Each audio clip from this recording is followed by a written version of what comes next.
Eager by patriotism came through. I pledge allegiance to the flag of the United States of America and to the republic for which it stands, one nation, under God, indivisible, with liberty and justice for all. Right. 3.0 is to approve the meeting agenda. Make motion to approve the agenda. I'll second. Any discussion? Nope. All those in favor? Aye. Aye. Aye.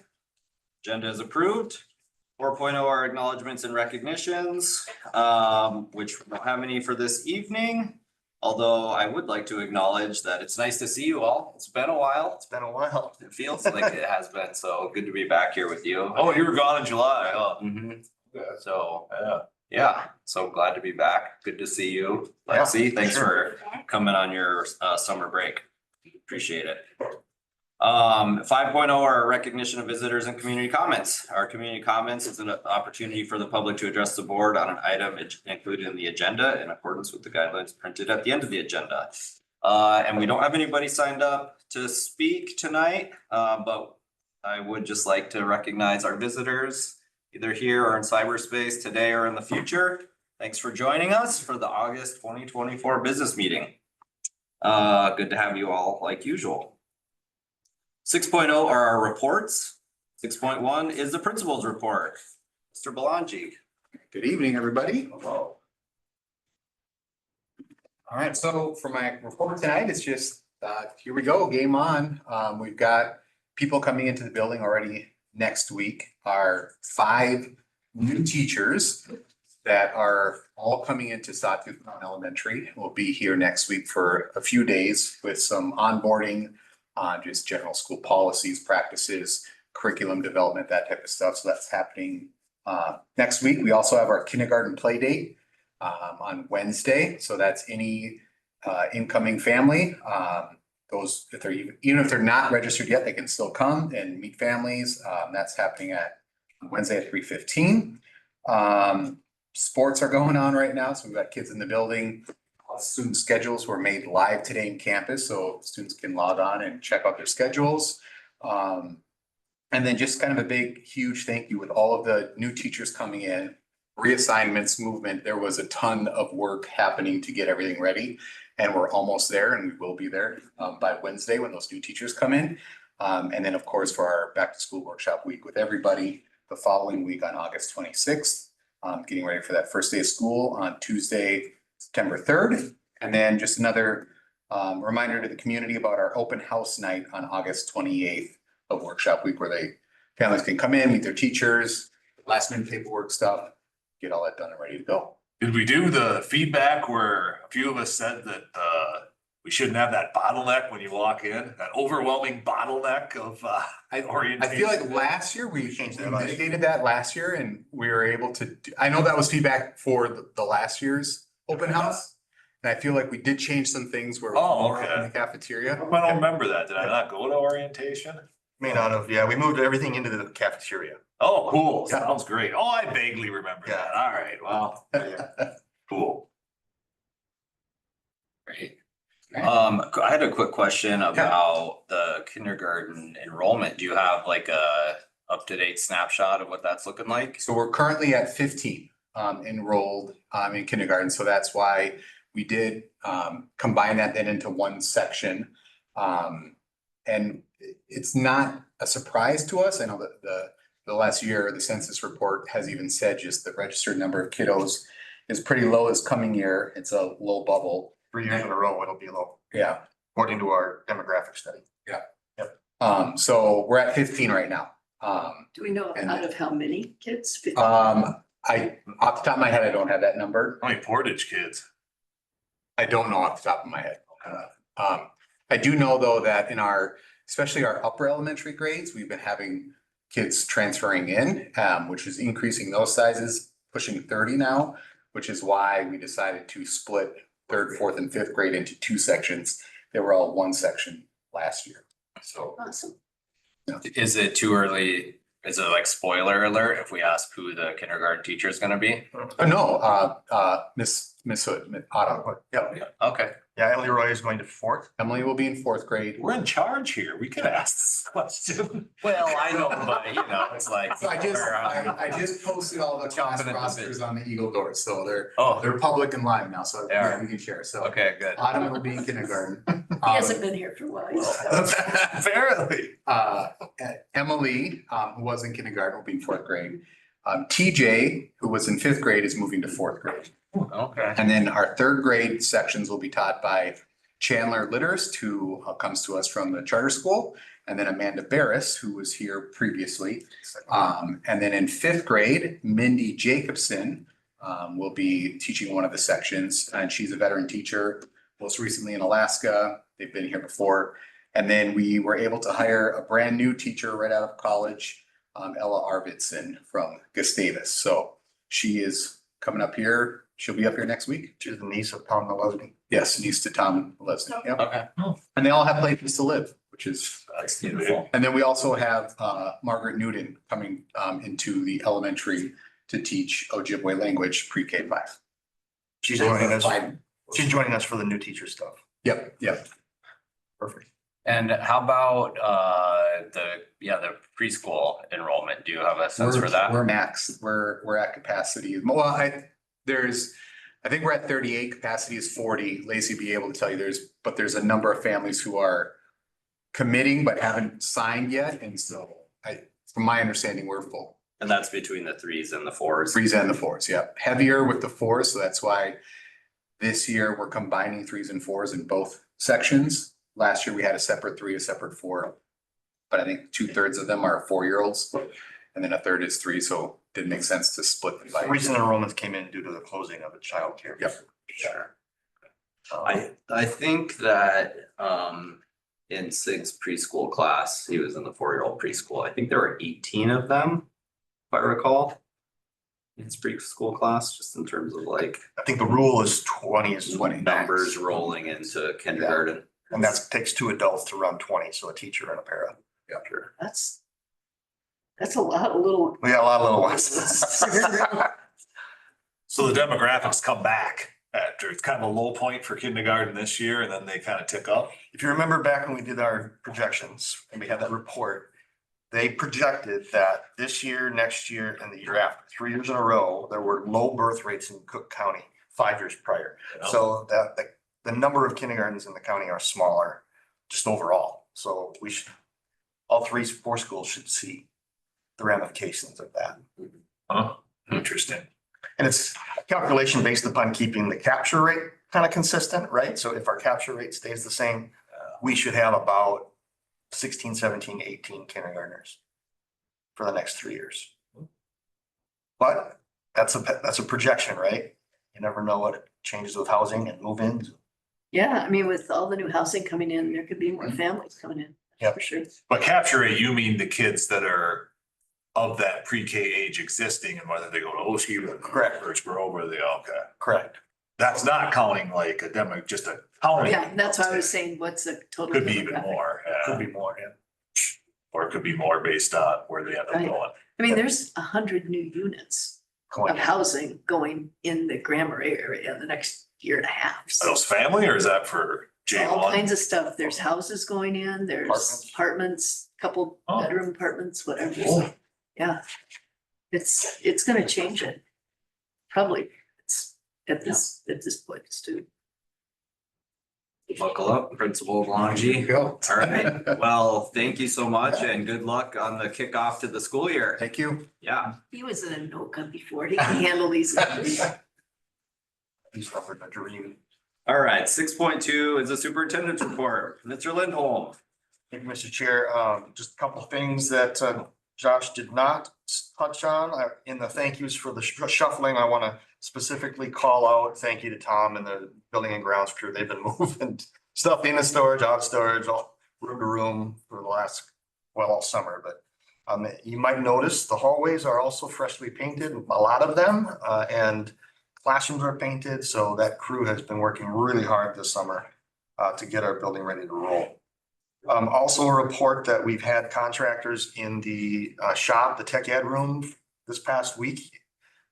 at the end of last week, I think, and now this week, and they are working to make the shop compliant for small engines and are calculating to be done before workshops or by the time workshops start. So that's a celebration.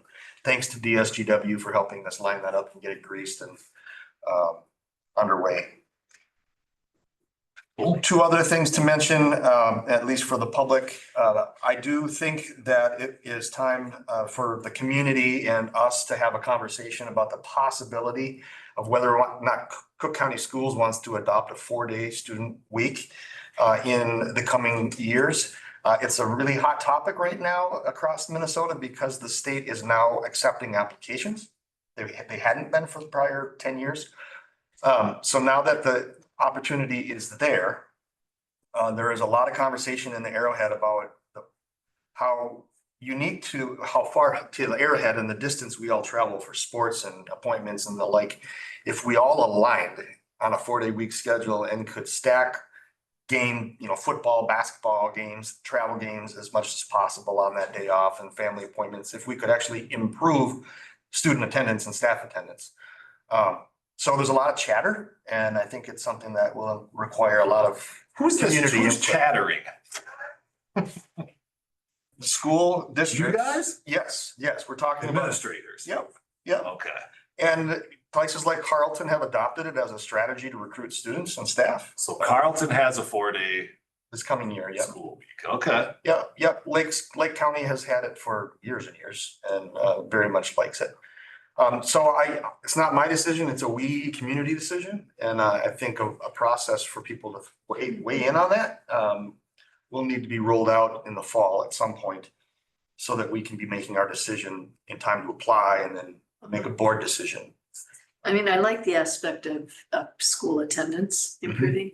I think the issue would be a similar issue that we saw during COVID, where childcare becomes an issue for elementary school kids.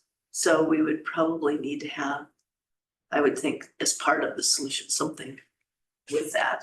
See, and I thought we were talking about going in the opposite direction. So like, you're saying they go 4 days a week. I mean, I totally agree with this and hence my major hostility. But aside from that, I thought we were talking about our school days and how long they were. And now you want to make it longer, right?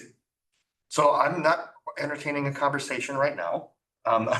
When the time is right, we'll list all the pros and all the cons and we'll go through it. Right now, I'm teeing up that it's a relevant conversation across the state right now. Because the state has made it a possibility. And in fact, there's a national trend going on right now as a key strategy to attract staff in a time of staff shortages. So whether or not we decide to do it, we'll decide later. I just want to plant the seed so people have a chance to start thinking about it and ponder it a little bit. And then the last thing I want to mention for everybody that's tuned in is an event coming up August 27th that we're really, really excited to be bringing to Cook County. Aaron Walsh from Spark and Stitch is coming to provide education for parents and for educators about raising kids in the digital age and balancing screen time as a parent.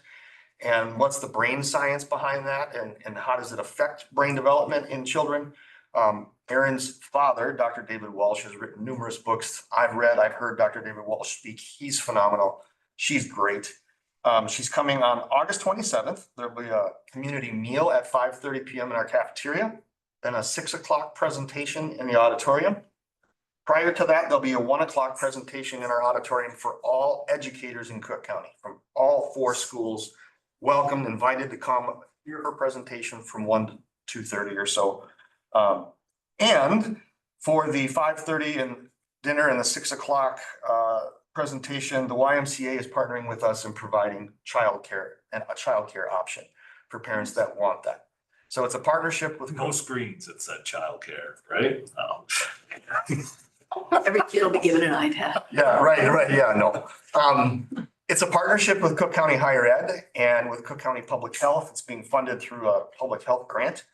And then, of course, we're partners in this. So really want to be pushing the word. I'll be pushing the word out next week about this event a little more heavily. But Send me a flyer so we can post it to the band's page because this is a great program. yeah, it is. And parents have been asking for it and, Yep. you know, every parent needs to think heavily hard about that as we do too as educators. So great event.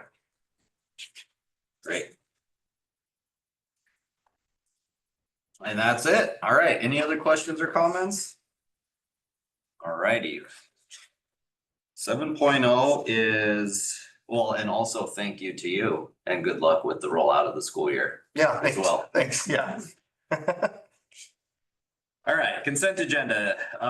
Is there anything that needs to be pulled? Well, you know what? Actually, excuse me, before we move on. Lexi It's report? not on the agenda per se, but Lexi is still here and we have a standing item for her. She provided a report to Chris that he sent out in board notes a couple weeks ago. I was looking for that about a survey regarding cell phone use at school. Would you like to touch on that right now or anything else? Laptop. Or anything, or if you want to riff on that, any thoughts?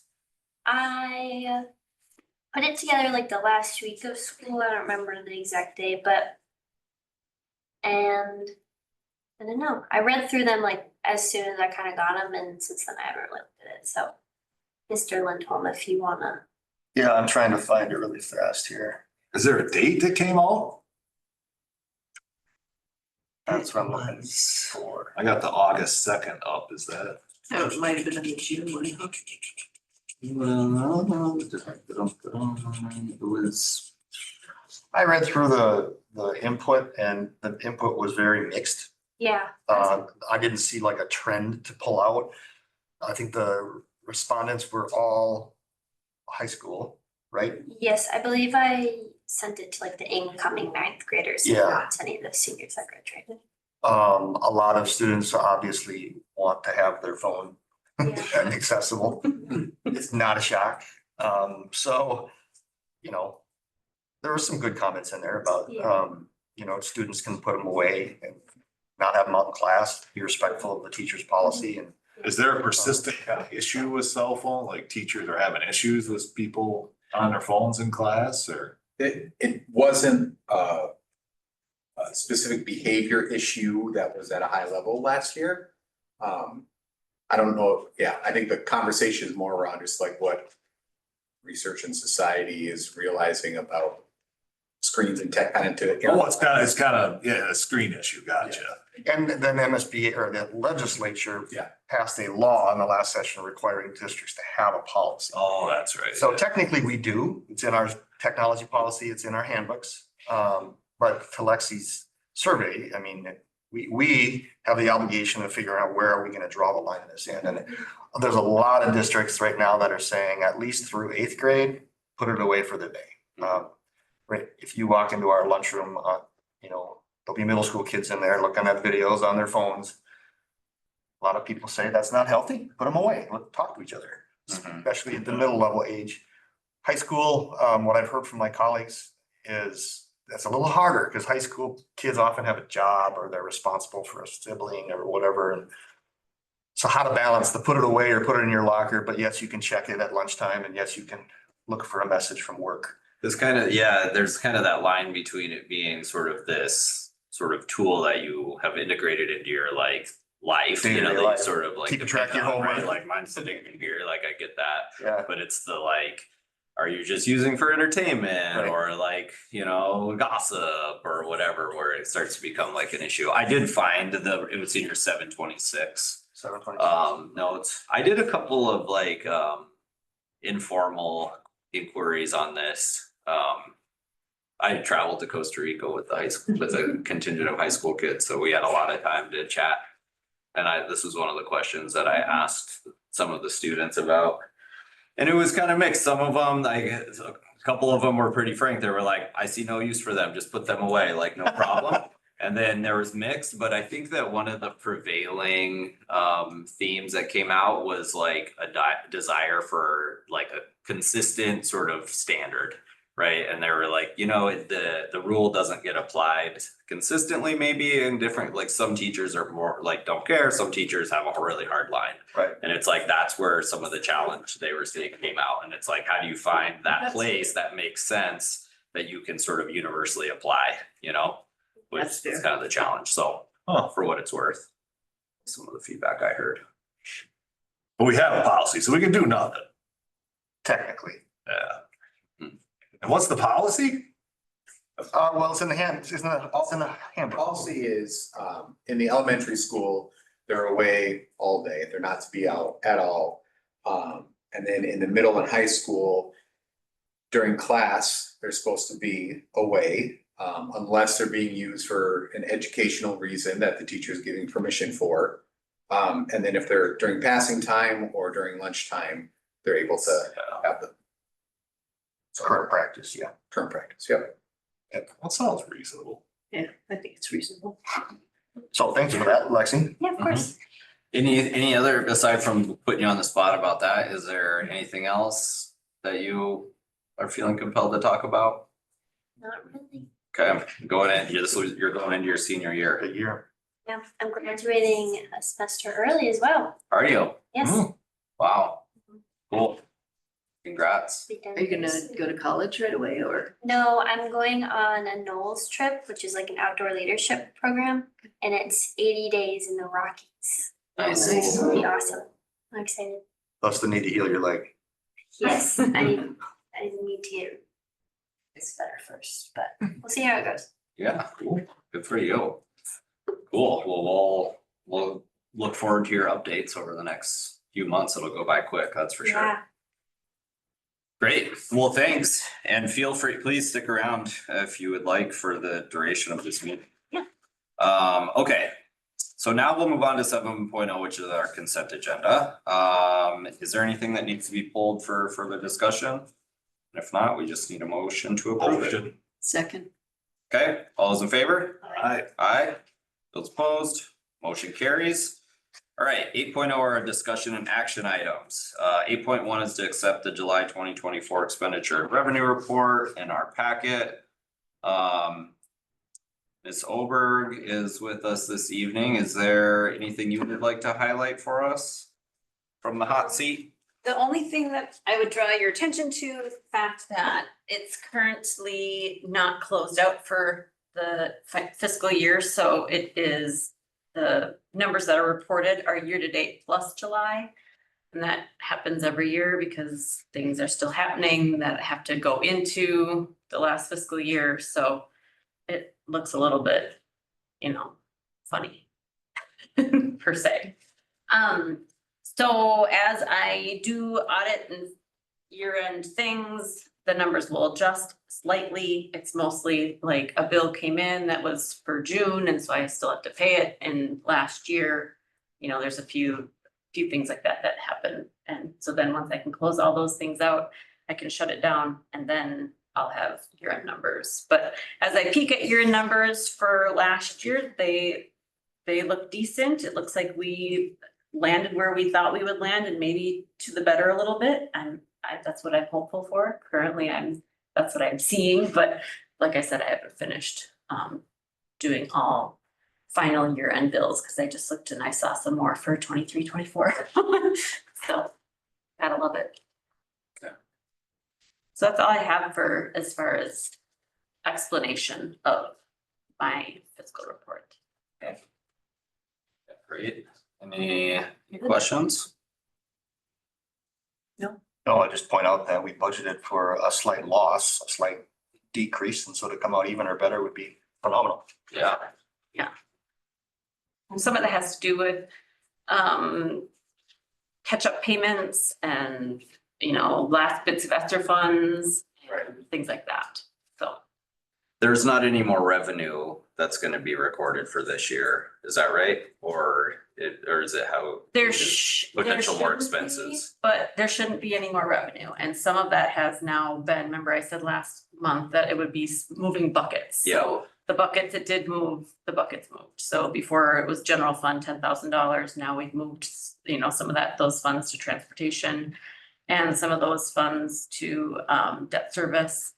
The only bucket that might change as far as revenue goes would be community service, because there were some funds that were brought in under that umbrella that were maybe meant to be a student activity account because it was an activity that was Oh, yeah. held in the summer that the students helped with, that was revenue for their for their sport activity or whatever. So like the basketball, had a basketball camp and the students helped with that. So those revenues came in through Fund 4 and then will go to their student activity account for the year. So if there might be slight differences, but nothing major.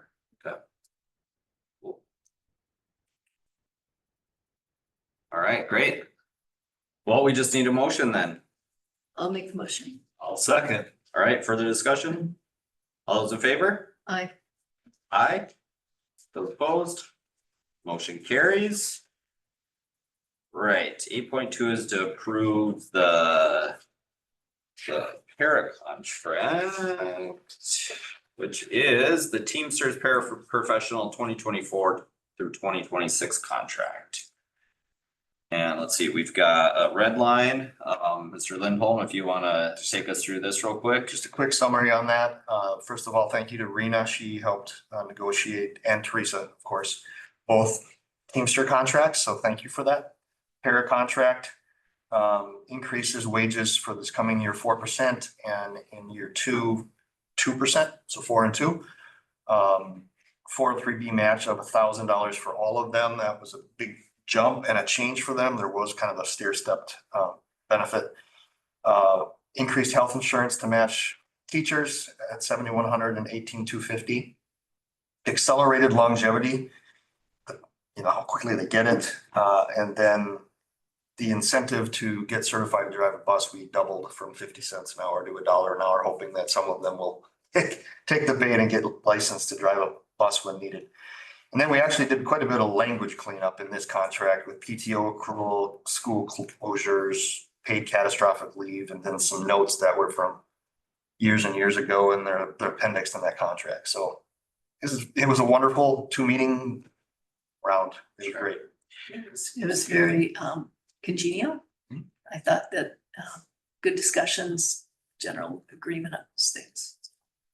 Was the incentive to drive bus come from you guys or to come from them? Me. Yeah. I'm like, Good idea. I need sub bus drivers, you know, Yeah. pay you an extra $1 an hour if you just get the license. Yeah. Yeah. I recall there was we had an issue with language that came up and there was a little bit of a conflict about, maybe it was around the closure and the reporting. Was that addressed? I think there was a grievance that we had to work through.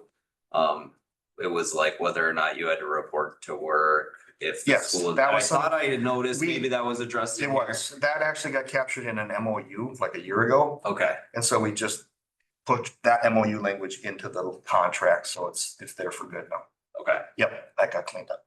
And then I think the other thing that came up with this contract was, yeah, something about the PTO and the ability to use it or the accrual of it or Mhm. being paid out. And that, was that also something that, maybe we did that with an MOU once upon a time also. Trying to Cause remember there what we was, changed. we had, I can't remember the details, but there was a question about that.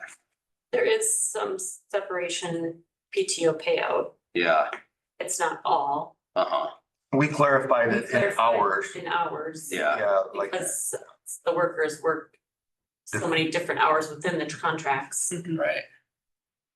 but they accrue their PTO in hours. So we wanted to clarify. right. Have they already voted for this? They have already voted. And they approved it? They approved it. Yep. Okay, fantastic.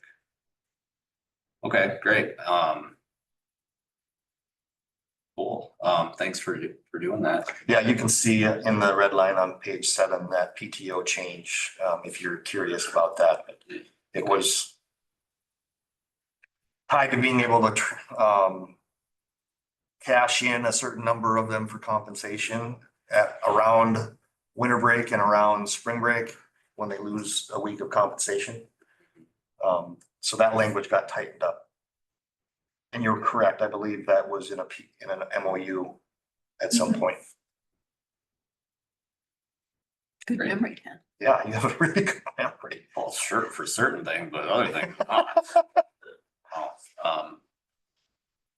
Good. Well, thanks for working on it. And I'm glad that it's always nice to just have it all be smooth. So, Yeah, I think the other thing that I saw was how much we've, standardized our contracts and relationships, in terms of every different group doesn't have different things and different vacations and different ways that they get paid out. It's like, really, I know that that's always Slowly. been one of your goals since Slowly. you got here. Yep. But it takes a couple of rounds to do that, Does. but I can see where there's been a lot of movement on that, which makes it a lot easier to manage. Yeah.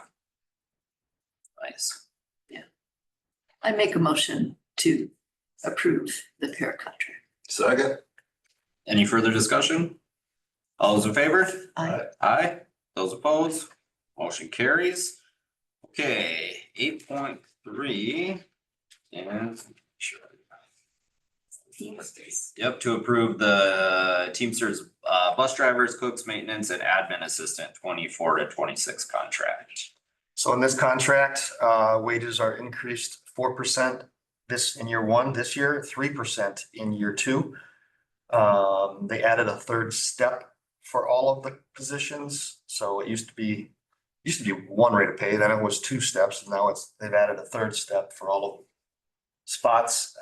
They established a $6,400 minimum for people that have an individual health insurance. That was a big ask of the group. And the paras actually already had that in their contract, so this brings them in alignment with the para contract. Also increased longevity and acceleration of the years, small increase to 403B. Clarified a bunch of language on catastrophic leave and pay for trip inspections and stuff. And then also, and in this one too, we increased the incentive to get certified to drive a bus to $1 an hour. We're trying. But overall, again, a really, really great round of negotiations. Catherine Meyer, our relatively new bus driver, was the negotiator for this group. Okay. Cool. Great. And did you do this one as well? Yeah. Rena? Okay. Thanks. Well, and thanks to the groups, to the both of the unions these are unions, for sure. Yeah, the guy that did the negotiation, Jeff, yep, he's really good. Just a really reasonable, reasonable person. Yep. really reasonable, very congenial. Great. All right, we just need a motion then. I'll make a motion. I'll second it. Okay, any further discussion? All those in favor? Aye. Those opposed? Motion carries. Just a final comment of gratitude to the Teamsters, that it's really good to be going into a referendum with all of our contracts out. Yeah. That was a goal of mine, and I'm really grateful that we got everyone there over the finish line. So just time to start again in the year. All right, fantastic. Okay, 8.4 is to approve the 24-25 faculty handbook. Which we've got here in the packet. Mr. Belanger, any big changes? In front of me, but I think it's highlighted in yellow. Okay, Not major changes, no.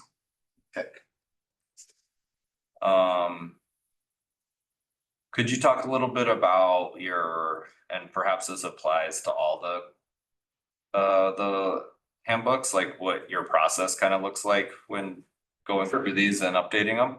I think I want to always make appropriate incremental changes every year just to tighten up things. And so nothing too major, but also I think just as a general philosophy, schools are always changing, and so you got to adapt your policies and practices to stay current. So that's a general perspective that I find myself taking when I look at handbooks. The faculty and the staff handbooks get weighed in on by Teresa and Kay and Josh, of course, Cindy Everson. So it's kind of a team effort. Then the student ones are more you and teacher feedback and whatever. Does it seem like these get referenced regularly? Not so much with staff. What handbooks do how they make my job easier is like when we have things stated and decisions have to be made.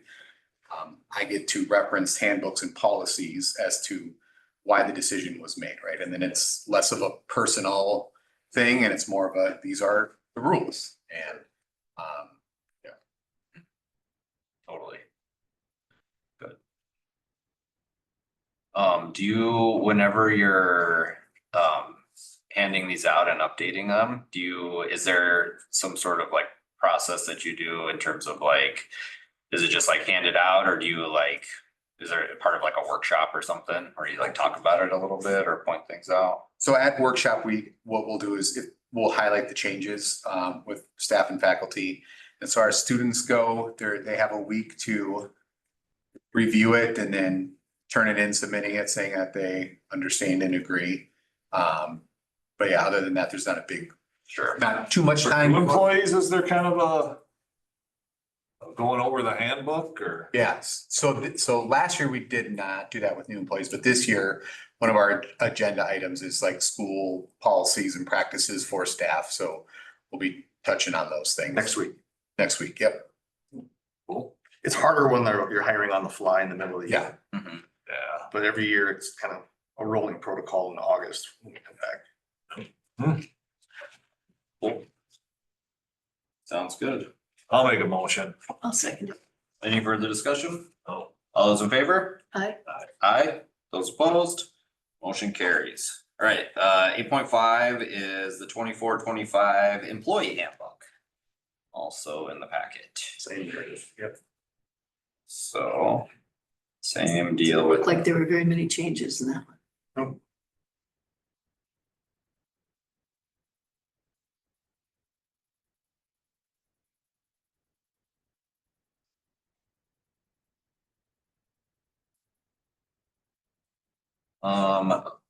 This is just a question, and as I was reviewing some of these, I wondered about, would it be appropriate or helpful in the handbooks to add something about like our, like core values or like anything from our like strategic roadmap kind of a thing, or in particular, the like core values kind of stuff?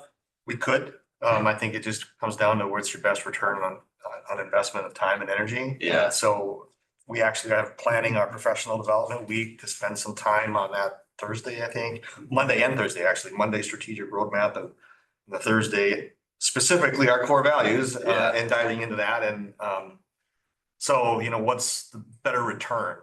Time spent talking and protocoling it or putting it in a document? Sure. Maybe Yeah. both. Yeah, sure. And I was thinking about it, maybe the thought came to me as I was looking at student ones in particular, because perhaps those are ones that like, that's a document that goes home and parents look at. And I don't know if it's just like another avenue to communicate that. The teachers, it's a little different, but there's just a lot, just curious. My experience tells me that very few people actually They read core core of it. They're not. Until they have to, right? until they're in trouble. Yeah, And then they're looking to see how many days am I gonna be suspended? That's about it. fair enough, fair enough. Okay, so employee handbook. I'll make a motion. second. Okay, any further discussion? All those in favor? Aye. Those opposed? Motion carries. All right, 8.6 is to approve the 24-25 middle school, high school handbook. So in the packet, yellowed. Anything notable here? Now that we're getting into the student side.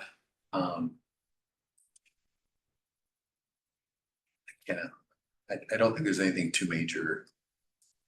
Hurricanes. There's some language around parking, I saw that. just to be more clear with parking expectations. Sure. Little tightening up on some attendance stuff. Yeah. Minutia, really. Sure. I have a question about, I remember 2 years ago, there was some discussion around like the dress code. And what's like the current like rules around dress code? Just like, you don't have to read them all out, just like a kind of So, like I said, I know last year, we did change, that was the big change last year was. Okay. So, if I remember correctly, a year ago, I think in the handbook, there was a whole like even diagram of a person. Yeah. Like, we took a lot of that stuff out. Yeah. And so I, that's maybe feedback too to follow up on. I don't know if there was any, I don't remember any issues this past year with any dress code violations or issues with that. So from like before you were here to now, there's been some changes. Yeah, absolutely. So I've noticed that definitely like walking around school, like barely anyone I know has been dress coded. Correct. Which was, I don't know, from a teenage girl's point of view, and my friends and I were like, this is nice that our bodies aren't being kind of, Policed. yes, That was the intent of the changes made a year ago, and yeah, you can thank Mr. Belangi for that.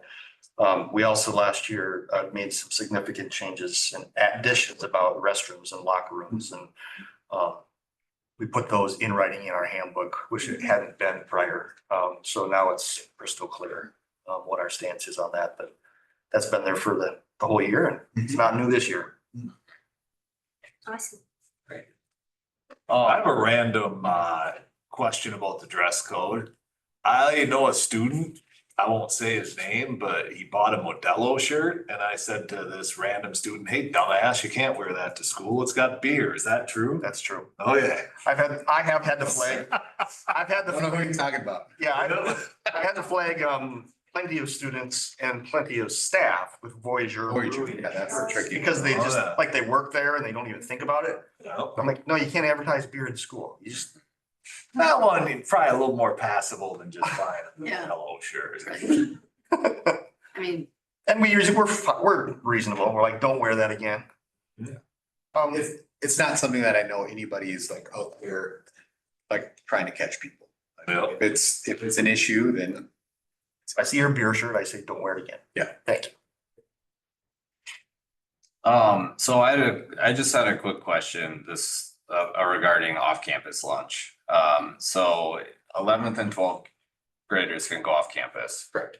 And it seems like 9th and 10th graders can go off in certain scenarios. Yep. Right, and I would just kind of like, it doesn't seem to be really like addressed one way or another in the handbook, like that it's allowed, or it seems like it's not allowed, but there's kind of like, you know, an activity that happens every week that a lot of kids go to.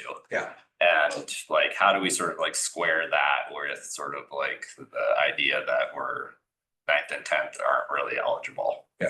So the practice, and we did do some work around the practice, not so much the overall policy, but we did change the practice of how we're gonna do things this year. That will be rolled out to the kids when they come back. But so there are multiple organizations that provide opportunities for kiddos to leave school under the supervision of adults with permission slips signed by parents and those staff folks. And last year, the issue was that those were happening on different days. And it was really hard for us as a school to manage that in an efficient way. And so the change in practice this year is that it's any 6th graders through 12th grader who in one of these organizations participates and fills out a permission form with that organization. That organization then will let us know that, hey, this kiddo wants to access our Wednesday lunch or whatever. They'll let us know, and then it's expected that the students will then fill out a form with us that parents will sign, just so we have a record of who is leaving. And we're I don't want to say restricting, but we're making all of those opportunities happen on Wednesdays, one day between 11:25 and 12:15. So with the old schedule, that means that high schoolers would have to go to advisory still for the first 15 minutes. And then at 11:25, they could be dismissed if they were on the approved list to go to one of these 3 organizations. It was last year that provided some of these lunches with kiddos. And middle schoolers, they would be able to leave their lunchtime 15 minutes early, because at 11:25, middle school's in lunch, high school's in advisory. So that's the new kind of practice around that this year. And again, it was more just to help us manage where everybody's going. And then, yeah, so other than that, it's 9th, 11th and 12th graders are the only ones who have the open lunch policy every day. Gotcha. So is there like a particular like criteria or something that the organizations like are, that you're evaluating to make sure that it's like, okay? Yeah, so, We're good at like yeah, a flip thing that comes to mind, it's like, well, you know, I'm an adult that owns a restaurant. Yeah. And I'm inviting students to come eat here, Yeah. you know, like, so they apply. I mean, yes, and the thought on that is that any parent at any time can call their kid out and excuse them for a lunch if they wanted to do that. And so, yeah, I hear you on that. The part of it is though that we need to know like what the organization, so right now it's the Cook County public, our youth mental health counselors come in and work with some kiddos. North Point works with, provides lunch, and then the Evangelical Free Church provides free lunch for kids. And again, then once kids who are involved in those groups let us know, that we require parents to sign off to say, yes, I know my kid's going there, I give them permission, that type of stuff. So yeah, I mean, not, if a restaurant did create a group and the parents were okay with their kids going, it would say it's between 11:25 and 12. I would probably toe the line there. I mean, But these are groups that are doing service to families and kids in some way, shape or form. Like the county is doing direct mental health services with kids. That's different than a restaurant trying to make. Well, I know that some of it is service, but some of it's just lunch and it's fun to leave campus, you know? Well, from your perspective, I don't think that other people would say that. Oh, okay. Okay. Alright. Well, it's the vibe that's being put out on social media, so. Okay, well. All right, well, just curious, you know, I'm just in the kind of the perspective I come at it from is like, you know, if we want to talk about having kids go off campus, you know, like what does that look like for kids rather than it feels a little weird to me if like we're restricting them to like certain programming and then we're basically funneling them to that programming if they want to go off campus. So it's like, you know. these three are the historical ones that, since I've been here, have been the ones who've been doing it. So that's why they're the ones that we're working. Is it common to have church groups be allowed to host kids off campus? Like other districts? Cause I found that a little, you know, we had a little controversy with that a couple of years ago with one of them, and I was like, where one of them was kind of pushing our family in particular, and I said, well, hold on here. It's like, and it kind of was, I think, a little more like Dan's describing, where it's, you know, people just want to go off to eat lunch. But I was like, this is a church group, but you know, not all families, that's not their values for all families, you know, it's different. So especially, you know, our kids from Grand Portage. So I don't remember that being an issue last year so much, but it does kind of raise this thing for me, like, well, yeah, why are these church groups allowed to kind of do that? Because, you know, again, from our perspective, you know, in our community, churches had a certain agenda. And so nothing wrong with that agenda, but we, you know, we've had a not so great experience sometimes with that agenda. So I don't know. It's different everywhere is the answer. I can't give a general statement like that. I mean, I had that discussion before here, but I just sort of feel like we have to really have a hard line between religious organizations and public school. And we have to be careful with that. Well, sounds like we aren't being though, like if these Yeah, kids can go and off for this, but not other Yeah, stuff. right. Well, the county is one of the players, the one of them. social But service. the other two, the majority are church groups. That's accurate. I don't know. I'm not trying to, you know, shut it down or anything like that, but Well, right, so it's, and people have the right to take good out of school and go to, you know, a religious service or whatever, I can't remember what you call that, whatever time, like. Used to call it religious release. Yeah, release time, you know, and that's all protected stuff that people can do, of course, right? So that's not really the issue of like what people are leaving to do. I mean, kind of the angle that I have on it is like, well, why don't we just let all the kids leave then? You know, if we're gonna leave some, you know, if some of them are gonna leave, why don't we let them all leave? You know, I don't know. Just from like an equitable standpoint.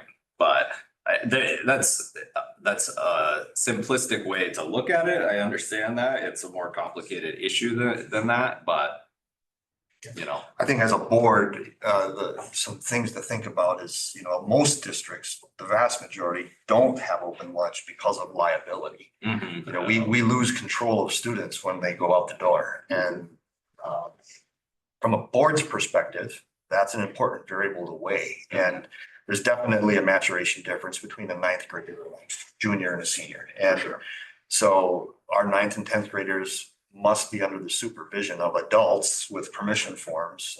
So we're literally saying to the parent, we're handing the kid to that adult and back to us from a legal standpoint and a liability standpoint. Oh, that's why it wasn't an issue last year, because he wasn't in ninth and 10th grade. He could do what he wanted. I get it now. Okay. Juniors and seniors can walk out the door with permission from the parent, and they aren't under the supervision of an adult or an organization. So there's layers of, thinking through this with protecting the safest position would be nobody leaves.